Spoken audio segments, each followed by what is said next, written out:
Blue.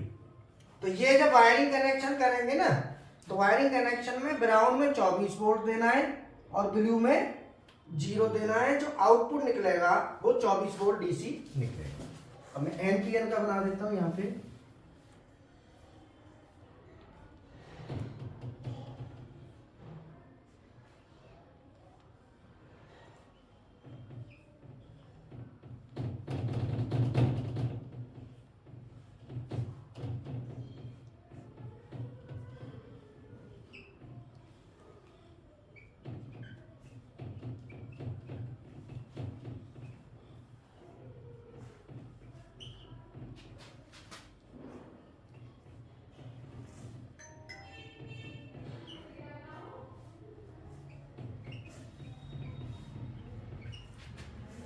हाँ, आप तो क्लास करके खाऊंगा।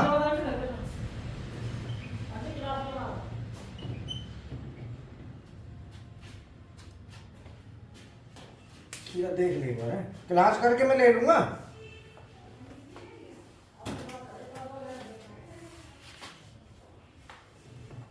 ठीक है ना। अब इसका अंतर समझ लो। आ जाओ हीरा साहब।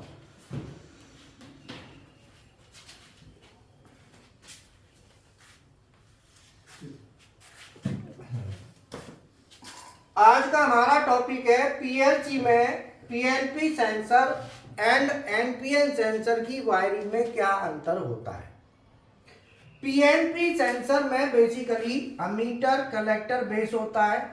एनपीएन में भी अमीटर बेस और कलेक्टर होता है। ये ध्यान रखना है, जो अमीटर होता है इसमें तीर का निशान होता है हमेशा।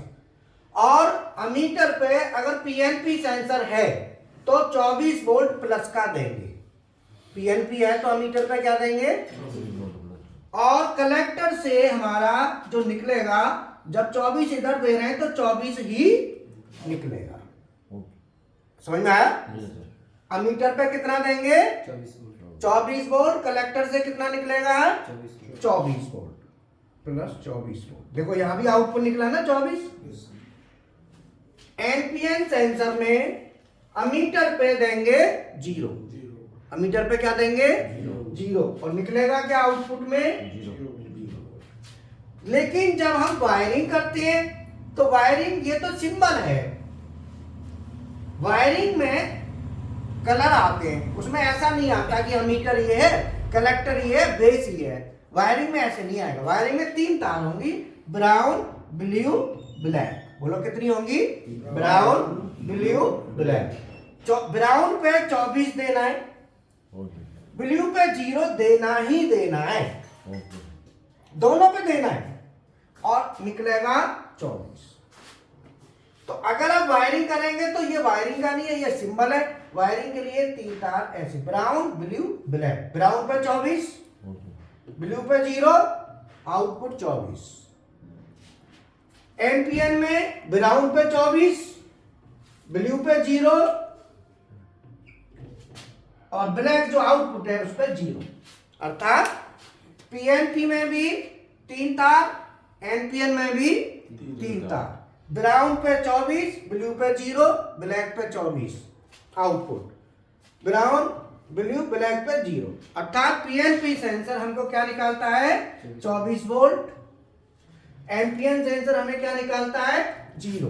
तो इसकी जब हम पीएलसी में वायरिंग करेंगे तो उसका हमें ध्यान रखना है। ठीक है, स्टूडेंटों को भी दिखा देते हैं। ठीक है ना। चलो उतार लो। ये ध्यान रखना है, पीएनपी हमेशा 24 वोल्ट आपको निकालेगा, हमेशा पीएनपी 24 वोल्ट देगा और एनपीएन है तो 0 देगा।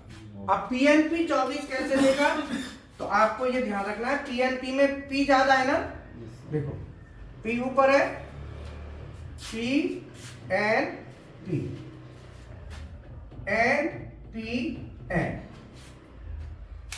देख रहे हो।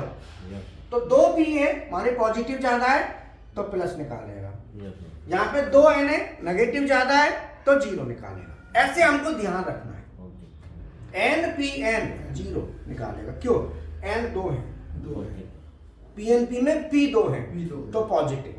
ओके। ऐसे दिमाग में रखना है, पीएनपी में पॉजिटिव निकालेगा, पीएनपी में पॉजिटिव, और एनपीएन में नेगेटिव। नेगेटिव माने जीरो, ऐसे भी ध्यान रख सकते हो। पीएनपी में 2 पी है, एनपीएन में 2 है, तो पहला लेटर से भी आपको ध्यान रखना है तो भी ठीक है। पी एनपी माने पॉजिटिव आउटपुट, एनपीएन माने नेगेटिव आउटपुट। ये ध्यान में आपको रखना है हमेशा।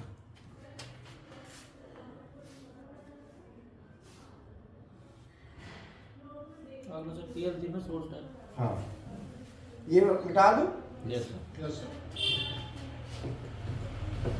अब आप वायरिंग करेंगे ना पीएलसी की तो वहां पे इनकी हमें जरूरत पड़ेगा। पड़ेगी।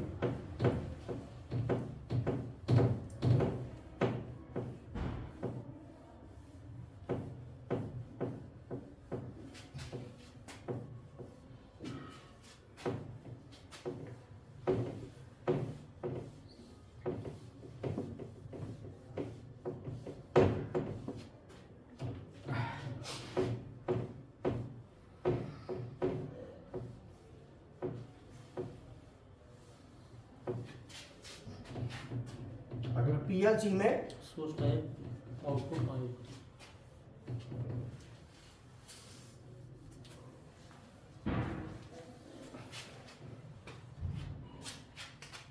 पीएलसी में सोर्स टाइप आउटपुट कहाँ यूज करते हैं?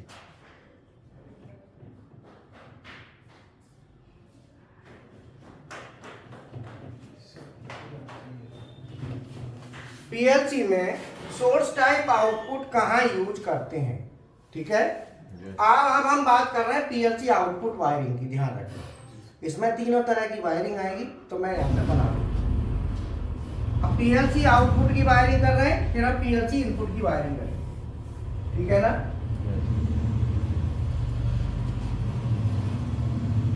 ये हमारा इनपुट टर्मिनल है और ये आउटपुट। तो आउटपुट जो है ना, अगर हमारा सोर्स टाइप आउटपुट है तो यहाँ पे कॉमन होता है। क्या होता है? कॉमन। और ये y0, y1 और y2। ठीक है, ध्यान रखना। अगर हमें पीएलसी में सोर्स टाइप आउटपुट है तो हमेशा कॉमन पे हम देंगे प्लस का 24। आउटपुट में कॉमन होता है, उस पे हम क्या देंगे?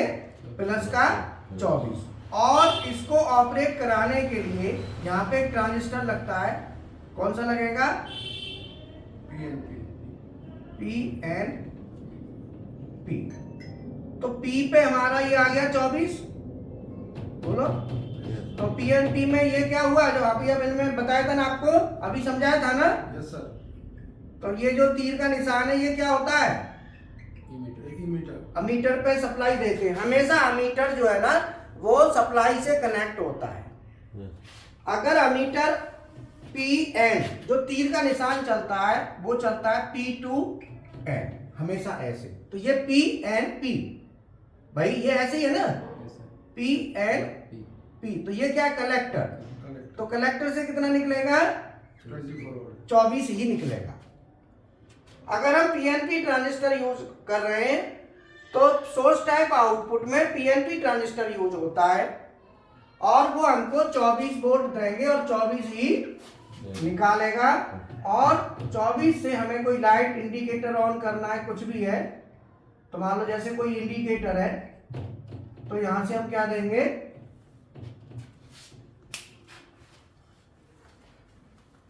ठीक है, इस तरीके से हम यूज करेंगे। ये हमारी पीएलसी है। आगे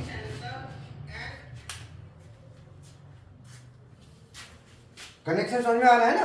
मैंने ट्रांजिस्टर अभी आपको बता दिए, उस ट्रांजिस्टर को यहाँ फिट कर दिया तो जो 24 वोल्ट आ रहा है अमीटर पे तो निकलेगा कितना? क्योंकि ट्रांजिस्टर कौन सा है? पीएनपी। अगर पीएनपी ट्रांजिस्टर है तो हमारा 24 ही निकलेगा। Hello,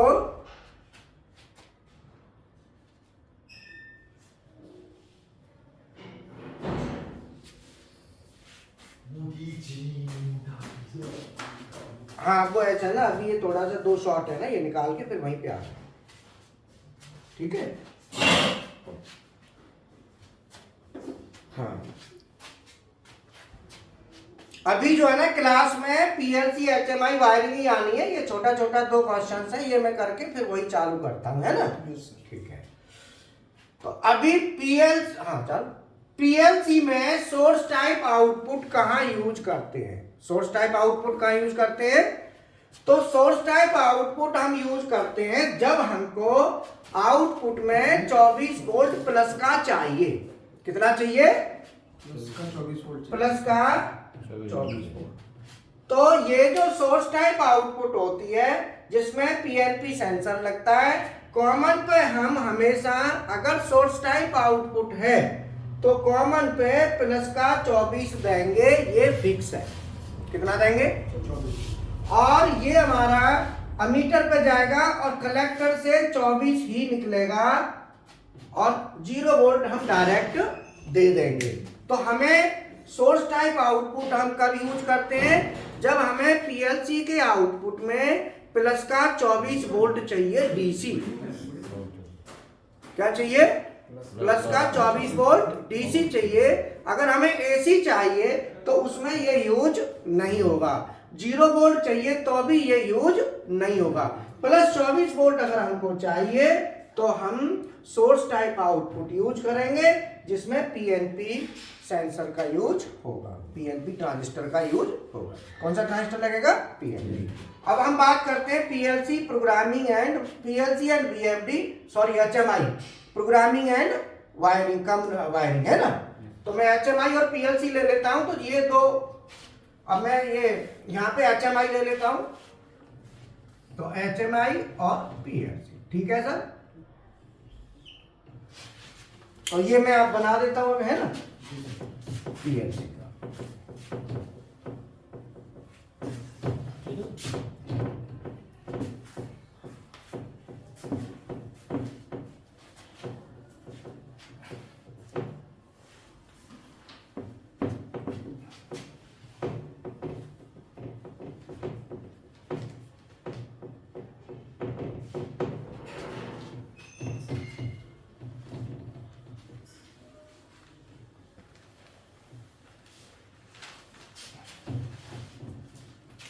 PLC and HMI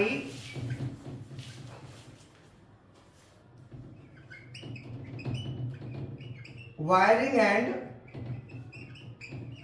programming and communication, ठीक है, communication। PLC and HMI wiring, programming and communication. तो पीएलसी एचएमआई मैंने यहां ले ली और यहां पे मैं ले लेता हूं पीएलसी, ठीक है। तो मैंने अभी और यहां पे ले लेता हूं पीसी, कंप्यूटर भी लेना पड़ेगा ना जी सर। पीसी। तो सबसे पहले हम क्या है कि जो जिस कंपनी की एचएमआई है उस कंपनी का सॉफ्टवेयर कंप्यूटर में डालेंगे, जिस कंपनी की पीएलसी है उसका सॉफ्टवेयर हम कंप्यूटर में डालेंगे, ये हमको ध्यान करना है। सुबह मैंने क्लास करी थी, उस क्लास का आपको ध्यान रखना है। सुबह वाली क्लास का पता है ना? हाँ, ऑनलाइन वाले स्टूडेंट भी सुबह वाली क्लास ग्रुप में आ गई क्या? देखा नहीं सर। डाल दी आ गई ना? डाल दी। हाँ, तो वो क्लास आ गई, उसको जरूर पढ़ना है। अब इनके कम्युनिकेशन डेल्टा पीएलसी के हिसाब से मैं कर देता हूं। तो डेल्टा पीएलसी के हिसाब से पीसी से एचएमआई में जो कम्युनिकेशन हमारा जाएगा वो जा रहा है किससे? यूएसबी। तो यूएसबी केबल इसमें लग जाएगी पीसी से एचएमआई में, ठीक है ना। और पीसी से पीसी से पीएलसी में हमारी जो केबल लगेगी वो लगेगा DB9 कनेक्टर जो 9 पिन का होगा। कितने पिन का? 9 पिन का कनेक्टर होगा। तो उसके 1 2 3 4 5 1 2 3 4 ये 9 पिन का DB9 कनेक्टर है। ठीक है सर। इसकी पिन नंबर मान लो हम लेते हैं तो 1 2 3 4 5 6 7 8 9। पिन नंबर 2, पिन नंबर 3 और पिन नंबर 5 ये कनेक्टर है DB9। ये DB9 कनेक्टर है 9 पिन का। ठीक है ना। इसकी पिन नंबर 2, पिन नंबर 3, तो 2 में क्या होता है? डाटा रिसीव्ड होता है जिसे RX कहते हैं। 3 में डाटा सेंड होता है, इसको TX कहते हैं। और 5 है ग्राउंड। ये 3 वायर हमारी इकट्ठी होके जाएंगी और यहां पे पहुंचेंगी PLC में। यहां पे जो कनेक्टर होगा वो मिनी डिन है, मिनी डिन। और ये 8 पिन का है। कितने पिन का? 8 पिन। और ये जो कम्युनिकेशन है ये RS232 मैंने बताया था ना कि जब भी हमें PC से PLC कनेक्ट करनी हो, खाली PC से PLC कनेक्ट करनी हो तो हमें RS232 केबल हम यूज करेंगे। अर्थात RS232 केबल ओनली 2 डिवाइसेस को कनेक्ट करने के लिए यूज होती है। जब हमें कोई भी 2 डिवाइस, केवल 2 ही डिवाइसें कनेक्ट करनी है तो हम RS232 यूज करेंगे। RS232 का पिन जो कंफर्मेशन होता है वो होता है पिन नंबर 2 का होता है डाटा को रिसीव करने के लिए। Pin number 3 data receive send करना। और 5 ग्राउंड। ये रिसीव्ड और ये सेंड पिन नंबर। तो इसीलिए इसका नाम भी 232 है। 2 में रिसीव करेगा, 3 में सेंड करेगा। पिन भी इसीलिए दिया हुआ है। ठीक है। अब ये जो PLC हमने डाटा PLC में लिया, अब कल जो बात आ रही थी PLC में ये जो है ना ये कहलाता है COM1। अगर हम RS232 केबल को कनेक्ट करेंगे तो वो COM1 पे कनेक्ट होगी, कम्युनिकेशन पोर्ट 1। ध्यान रखना है RS232 कहाँ लगेगी? COM1। तो ये भी क्या होगा? COM1। RS232 केबल हमेशा COM1 पे कनेक्ट होती है, ये ध्यान रखना है। अब HMI कनेक्ट करेंगे तो HMI में भी यहाँ पे DB9 है। डेल्टा की HMI में DB9 1 2 3 4 5 2 3 4 ये 9 पिन का DB9 कनेक्टर। ठीक है ना। इसकी पिन नंबर जैसे एक यहां से है तो 1 2 3 4 5 6 7 8 और 9। 1 नंबर पिन और 6 नंबर पिन, ये 2 पिन इसकी 1 नंबर और 6 नंबर जाएंगी यहां पे D+ और D-। ठीक है। ये कनेक्शन हमारा यहां हो जाएगा। और ये है COM2। तो यहां पे तार ओपन वायर है, यहां पे DB9 के थ्रू कनेक्टर है। तो ये HMI में DB9 है ना, तो DB9 के थ्रू कनेक्टर हमने ले लिया, DB9 कनेक्टर ले लिया, ये ओपन वायर है। ठीक है। क्लियर। और एक होता है COM3, उसमें भी D+ और D-। अगर हमें इसके साथ BFD भी जोड़नी है, मान लो मैंने BFD को भी ऐड करना है तो मैं यहाँ BFD भी ऐड कर दूंगा। ठीक है। तो मैं BFD ऐड करूंगा तो D+ और D-। COM3 से उठा लूंगा। मैं यहीं से भी उठा सकता हूं, ऐसा कोई जरूरी नहीं है कि मैं यहां से उठाऊं। मैं यहां से भी इसको ले सकता हूं पैरेलल। अगर मैं यहां से ना लेके मैं इसे ऐसे भी ले सकता हूं।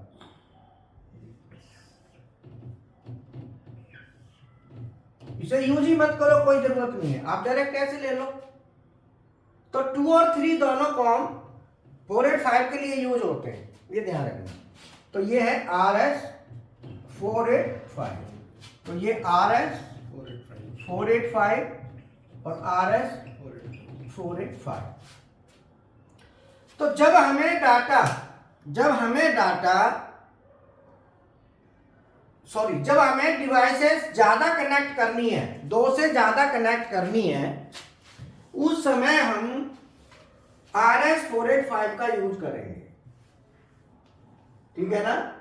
और प्लस माइनस टर्मिनल होते हैं, यहां प्लस माइनस नहीं है, DB9 है, तो DB9 में पिन नंबर 1 और 6 पे कनेक्शन हम दे देंगे, प्लस को और माइनस दोनों को मिलकर, ठीक है ना। 2 तार हमको जानी है। अगर ये डायरेक्ट ओपन तार होती तो हम डायरेक्ट ऐसे लगा देते। अब बात आती है 232 और 485 में अंतर क्या है, तो यहां पे अंतर बता देता हूं। तो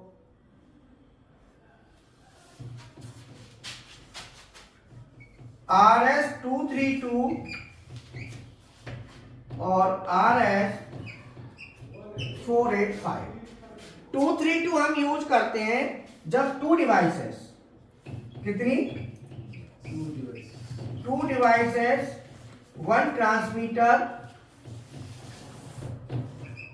और 1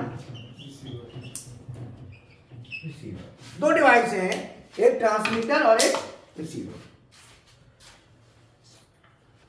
485 हम यूज करते हैं 32 डिवाइसेस, 32 डिवाइसेस ट्रांसमीटर, तो 32 ट्रांसमीटर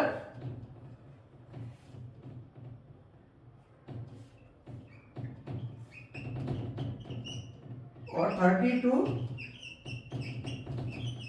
रिसीवर। जब हमें 32 ट्रांसमीटर, मतलब अब 2 हमें चाहिए कितने, 2, तो ट्रांसमीटर रिसीवर कितने हो गए, ट्रांसमीटर रिसीवर ट्रांसमीटर रिसीवर।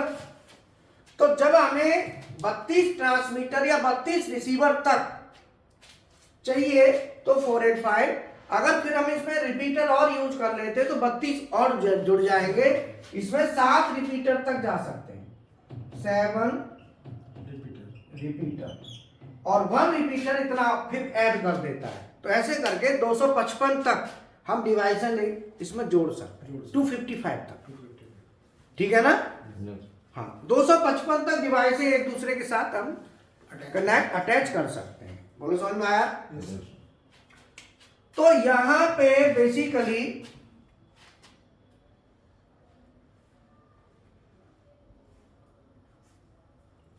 अब ये हमारा RS, अब डाटा जाएगा कैसे, अब इधर देखो, यहां से यहां तक तो हमको कोई टेंशन नहीं है। बोलो यस सर। हाँ सॉरी, इसमें और ले लो एक पॉइंट। दूसरा पॉइंट है ये हमारा डिस्टेंस 40 फीट तक ले सकता है, कितनी फीट तक, 40 फीट, और ये 4000 फीट। मतलब ये छोटे डिस्टेंस के लिए यूज होता है। 232 485 4000 फीट तक जा सकता है। तो 485 में ज्यादा है ना, पूरा दिख रहा है ना, ठीक है। हाँ, और तीसरा है बॉड रेट। बॉड रेट इसका है 9600 BPS और मैक्सिमम 19200 BPS। बॉड रेट इसका मैक्सिमम कितना है, 19200 BPS और इसका है 10 Mbps। मतलब डाटा ट्रांसफर की स्पीड भी तो देखी जाती है ना भाई, कौन से नेटवर्क में कितनी स्पीड है। तो 485 की जो स्पीड है वो 10 Mbps तक है मैक्सिमम, जिसे हम बॉड रेट कहते हैं, और इसकी केवल 19200 है। ये कितनी है, मैक्सिमम, ठीक है। बाकी और भी अंतर है, बट ये 3 अंतर है जो मेन होते हैं। बाकी हम पूरा वीडियो 232 485 का डिफरेंस का वीडियो ग्रुप में निकलवा देंगे, तो उसको आप देख लेना, मुझे आगे बढ़ने दो फिर, है ना, मैं आगे चलता हूं। अब इसमें हम वायरिंग करेंगे, तो ये तो हमारी कम्युनिकेशन की वायरिंग हो गई। अब हमारी कम्युनिकेशन की वायरिंग में जब हम भेजेंगे तो यहाँ पे इसमें डाटा ट्रांसफर करेंगे, तो इसके डाटा ट्रांसफर में हमको कोई दिक्कत नहीं है, 1 to 1 है।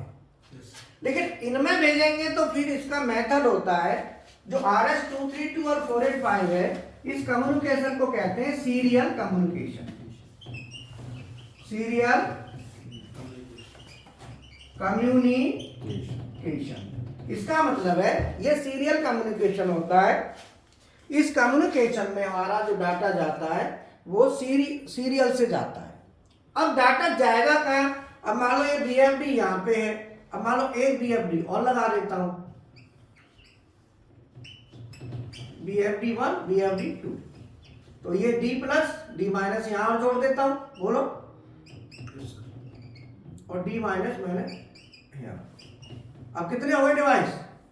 1 2 3 4 5, जिसमें से ये दोनों तो आपस में हो लिए। अब बचे कौन से? 1 2 3 4 बचे। तो इन चारों के फिर नंबर दिए जाएंगे, भाई इसका किसका क्या नंबर है? एड्रेस, उसको कहते हैं एड्रेस स्टेशन नंबर। तो इसका HMI का हम स्टेशन नंबर देंगे 0, स्टेशन नंबर दी 0, PLC का दे दिया स्टेशन नंबर 1, BFD 1 का 2, स्टेशन नंबर 2, और इसका 3, स्टेशन नंबर 3। हमने सबके स्टेशन नंबर बना दिए अलग अलग, 0 1 2 3। जब हम डाटा ट्रांसफर करेंगे तो डाटा ट्रांसफर चाहे हम यहां से वहां करें, वहां से यहां करें, कहीं भी करेंगे, पहले डाटा इसको जाएगा HMI को। तो जो सीरियल कम्युनिकेशन में हम इसमें यूज करेंगे mode bus protocol, mode bus protocol, और उसमें आएगा हमारा जो मास्टर होता है वो होगा स्टेशन नंबर 0। मास्टर का स्टेशन नंबर क्या देंगे? 0, और दूसरे को कहेंगे हम स्लैब यूनिट, और उसका स्टेशन नंबर 1 से लेके आगे चलेगा, 1 2 3 आगे बढ़ता रहेगा।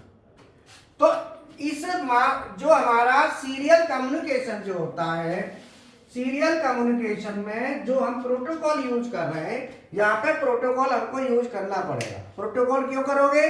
क्योंकि ये डाटा उधर भेज रहा है, वो इधर भेज रहा है, तो आपस में भिड़ेंगे, तार तो 2 ही है। अब इन 2 तारों में डाटा कैसे कैसे आप करोगे बताओ? ये तो आपस में भिड़ जाएंगे, नहीं भिड़ेंगे? बताओ।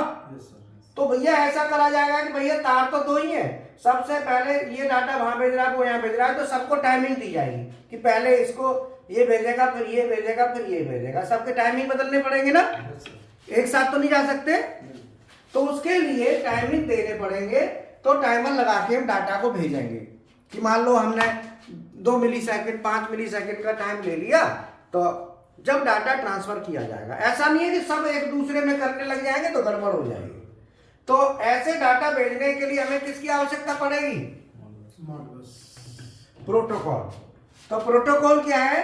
प्रोटोकॉल डाटा ट्रांसफर करने के लिए एक अरेंजमेंट होता है जिससे ये इंश्योर होता है कि डाटा प्रॉपर वे में सही तरीके से जा रहा है और सीरियल से जा रहा है। अगर डाटा नहीं तो भिड़ जाएगा आपस में। यहाँ पे प्रोटोकॉल की ऐसी कोई ज्यादा आवश्यकता नहीं है, बट यहाँ पे जरूरी है प्रोटोकॉल।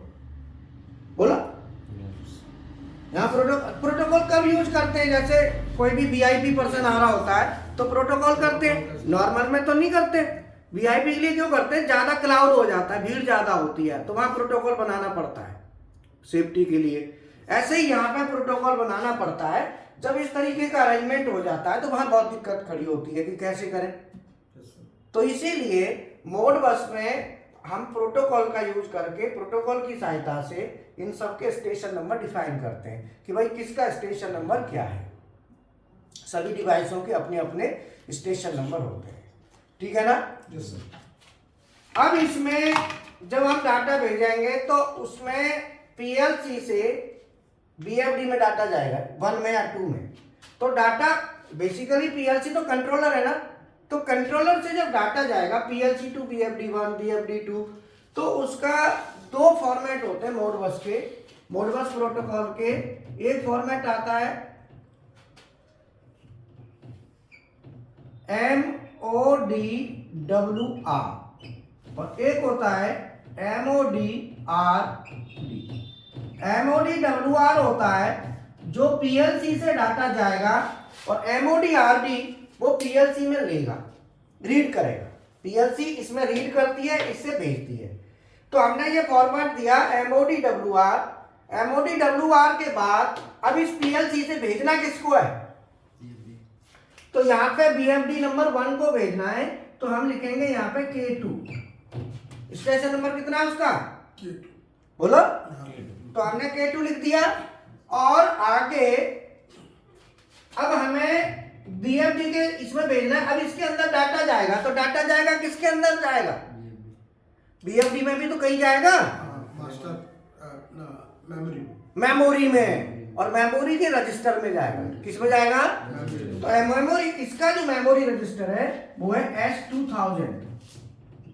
ये दिए होते हैं उसमें पैरामीटर्स में, देखना मैनुअल में मिल जाएंगे। अब पीएलसी से जाएगा तो पीएलसी की भी मेमोरी से जाएगा ना, तो पीएलसी के मेमोरी का भी रजिस्टर होगा। वो मान लो मैंने D10 ले लिया, डाटा रजिस्टर। इसका मतलब पीएलसी के ये किसका हुआ, पीएलसी का, पीएलसी के D10 से बीएफडी के S2000 जो इसका रजिस्टर नंबर है उसमें जाएगा इस फॉर्मेट के थ्रू। और कौन से में जाएगा, 2 नंबर 2 पर। अब 3 में ले जाना है तो मैं यहाँ पे लिखूंगा K3, बोलो। नीचे में K3 S2000। हाँ, अब मैं ऐसे लिखता हूं, मान लो MODWR space K3 space S2000 space D20। अब ये इस फॉर्मेट से कहा जा रहा है, सेकंड इसमें, और इससे उसमें। समझ में आया।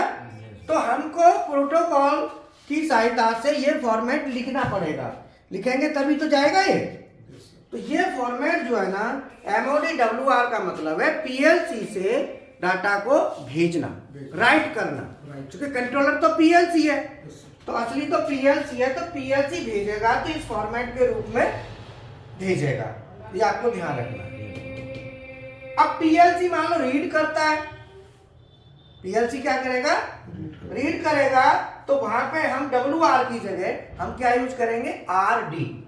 क्या यूज करेंगे, MOD RD।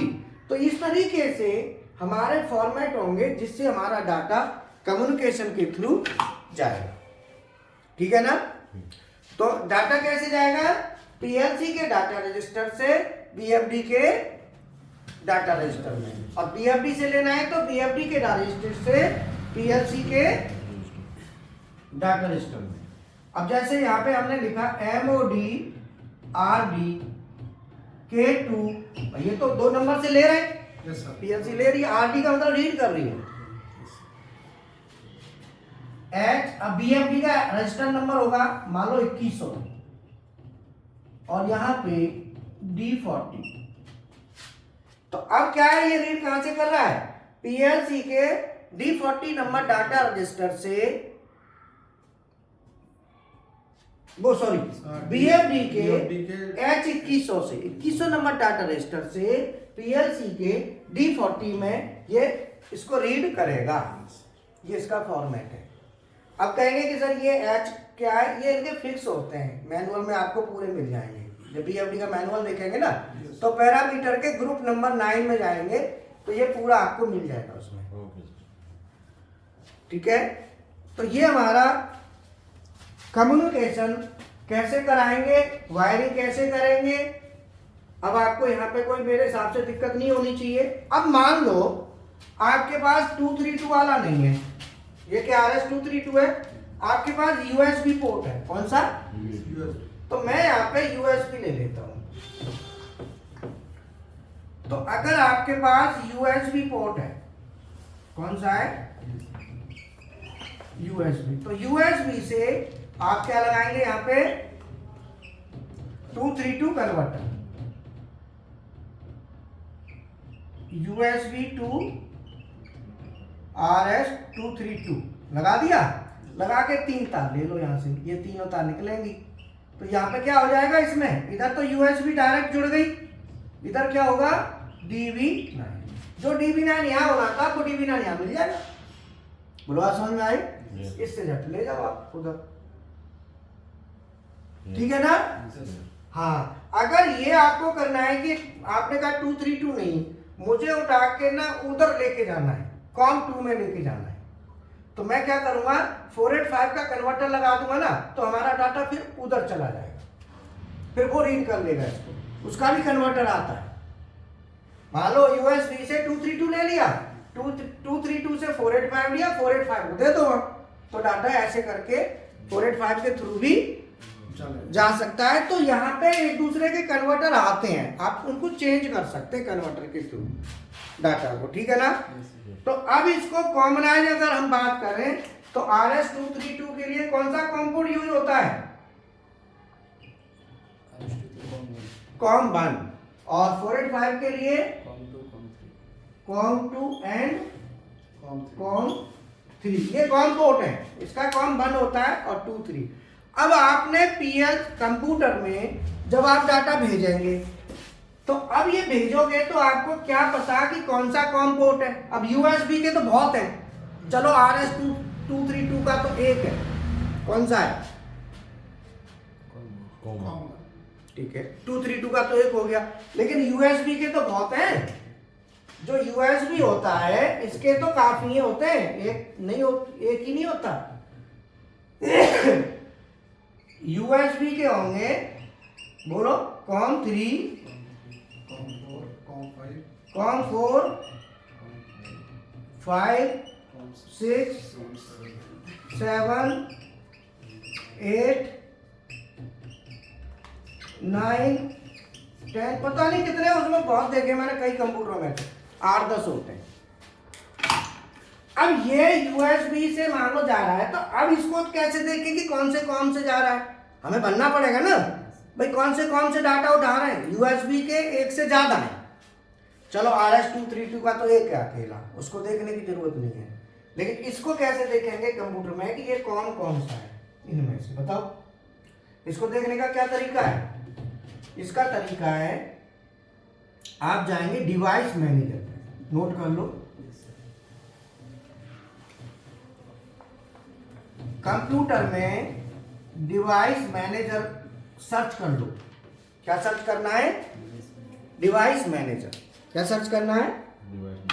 Device manager. Device manager search करने के बाद फिर आपको जाना है, मैं यहां लिख दूं, कंप्यूटर PC में है ना, तो PC में क्या सर्च करना है?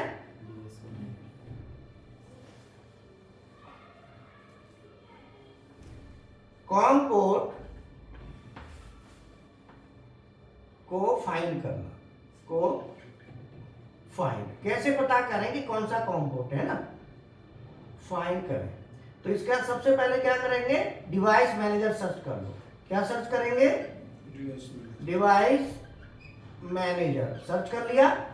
डिवाइस मैनेजर सर्च करके वहां पे आप सर्च मार देंगे तो डिवाइस मैनेजर आ जाएगा। कंट्रोल पैनल में भी आ जाएगा, डायरेक्ट भी आ जाएगा। यहां पे आता है कॉम एलपीटी। इस पे आप, ये वहां पे दिखाई देगा डिवाइस मैनेजर में, कई ऑप्शन होंगे, तो आप नोट कर लो COM/LPT। आप यहाँ पे क्या करना है? क्लिक करना है। यहाँ पे क्या करना है? क्लिक करना है। यहाँ पे जाके आप क्लिक करेंगे तो आपको कॉम जो कॉम से कनेक्ट है ना वो आ जाएगा। जैसे मान लो COM6 है तो यहाँ 6 आ जाएगा, 7 है तो 7 आ जाएगा, कोई भी आ जाएगा। वही फिर आपको कम्युनिकेशन में भरना है। तो कॉम पोर्ट चेंज कर करके देखा करो, प्रैक्टिकल करते हो तो सुबह मैंने बोला तो था, पता नहीं करा कि नहीं उस तरीके से। बोलो, तो बोला था ना कि प्रैक्टिस ऐसे करो जिससे आप कॉम पोर्ट चेंज करना आपको आना चाहिए, कॉम पोर्ट कौन से पे जाना है, कैसे जाना है, वो सब आपको आना चाहिए, तभी तो इसका फायदा होगा। नहीं है समझ में? हाँ, ऐसा नहीं है कि जो चल रहा है चलने दो, ऐसा नहीं है। आप चेक करो, पूरा मॉडल भी देखो, पीएलसी का मॉडल वगैरह सारी चीज देखो। बोलो। तो कॉम पोर्ट चेक करने का क्या प्रोसीजर है कंप्यूटर में? हमको सर्च करना है कंट्रोल पैनल में जाएंगे, कंट्रोल पैनल में डिवाइस मैनेजर, तो हम डायरेक्ट डिवाइस मैनेजर सर्च कर देंगे, ठीक है, वो अपने आप आ जाएगा। और डिवाइस मैनेजर में आएगा कॉम एलपीटी, कॉम एलपीटी पे क्लिक करेंगे। जैसे ही कॉम एलपीटी पे क्लिक करेंगे वो कॉम हमको यहाँ पे दिखाई दे जाएगा। उसी को जब हम कम्युनिकेशन करवाएंगे सेटिंग पीएलसी की, वहां पे उस कॉम को भरना है, चेंज करना है। वहां कोई भी आ रहा होगा उसे फिर चेंज करना है वहां, तभी हमारा कंफर्मेशन होगा कम्युनिकेशन का।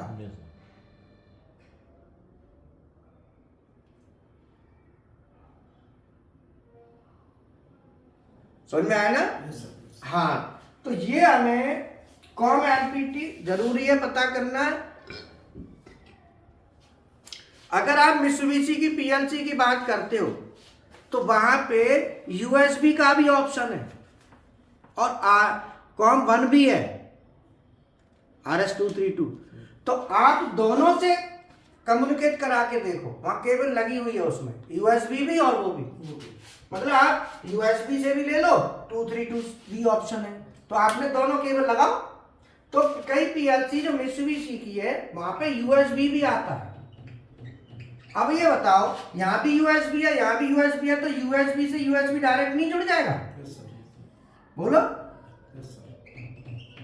तो अब आपके पास क्या ऑप्शन आ गया? यूएसबी से यूएसबी और यूएसबी से 232 और कॉम 1 पे जा सकते हो। आप इससे कराओ चाहे इससे कराओ, दोनों से डाटा ट्रांसफर हो जाएगा। तो सबसे पहले आपने पीएलसी में क्या देखना है कि कितने कॉम पोर्ट हैं। क्या देखना है? तो पीएलसी में आपको क्या क्या मिलेंगे? RS-232 चेक करना है, नोट कर लो। पीएलसी में सबसे पहले कम्युनिकेशन पोर्ट चेक करने, पीएलसी में सबसे पहले कम्युनिकेशन पोर्ट चेक करने हैं। कितने हैं चेक करो, जिसमें क्या क्या होगा?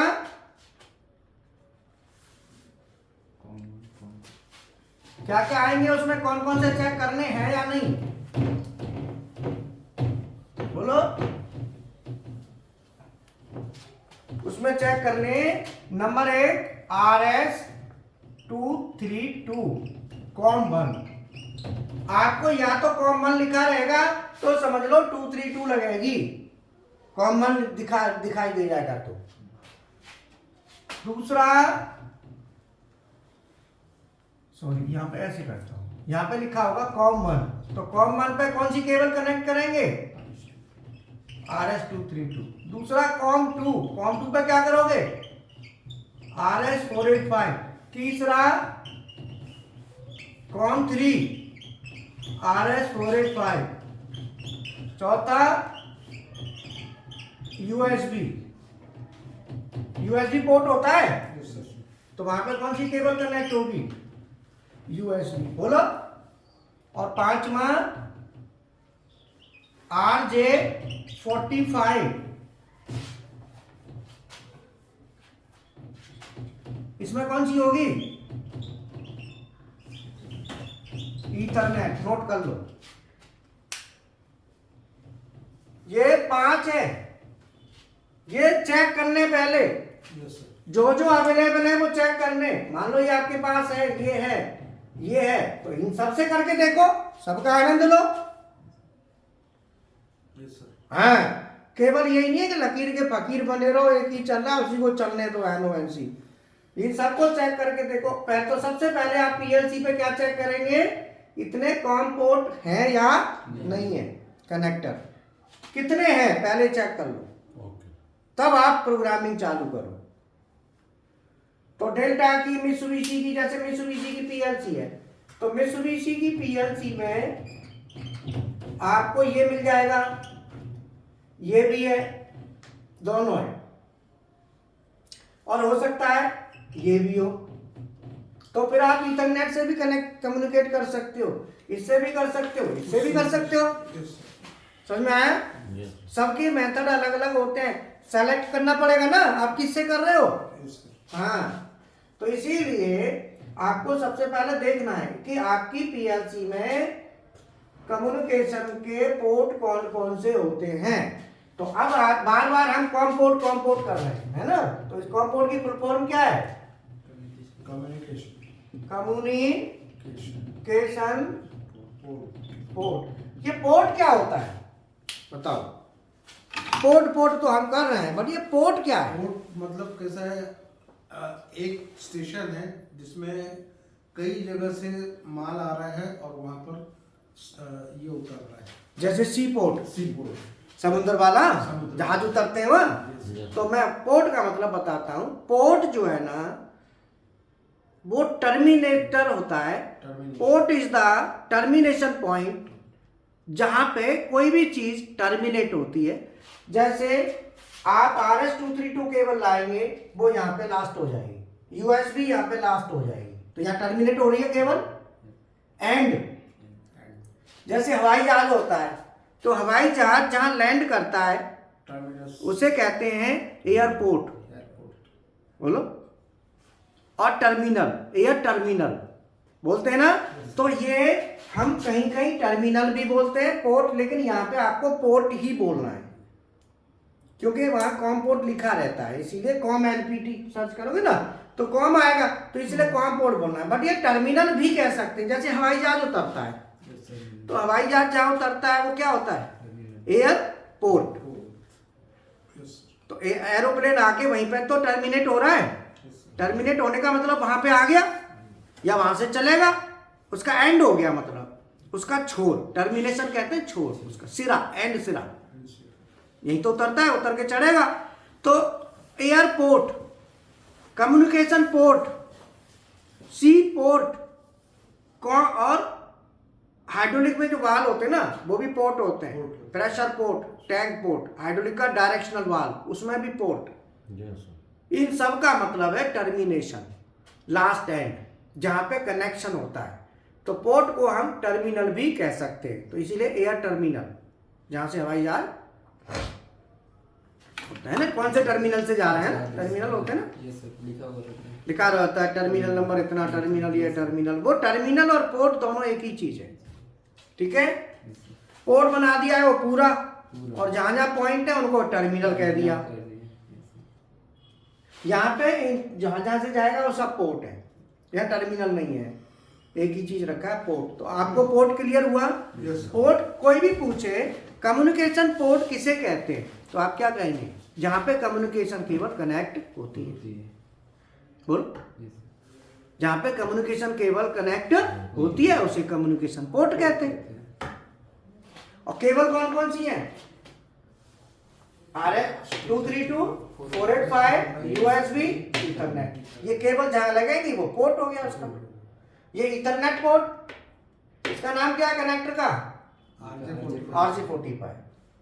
इस टर्मिनल का क्या नाम है? RJ45। इसका COM1, COM2, COM3 और ये RJ45। ये सब DB9 में आ जाएंगे तीनों, है ना। और USB अलग होता है, वहां पे डायरेक्ट तार तो नहीं जुड़ेगा ना, तो डायरेक्ट कनेक्टर होता है, उसमें कनेक्ट होके तब उसमें जुड़ता है। मेल फीमेल होते हैं, है ना, मेल फीमेल, है ना। तो कॉम पोर्ट जो होता है, कॉम पोर्ट में मेल फीमेल दो होते हैं। केबल में अगर मेल है तो कंप्यूटर में जहां जुड़ेगा वहां फीमेल होगा, और केबल में अगर मेल है तो उधर फीमेल होगा, जब भी तो दोनों आपस में इंटरकनेक्ट हो जाएंगे, ठीक है ना। तो ये हमारा PLC और HMI का कम्युनिकेशन, ये मैंने बताया वायरिंग कम्युनिकेशन की कैसे होती है। तो कम्युनिकेशन वायरिंग हो गई।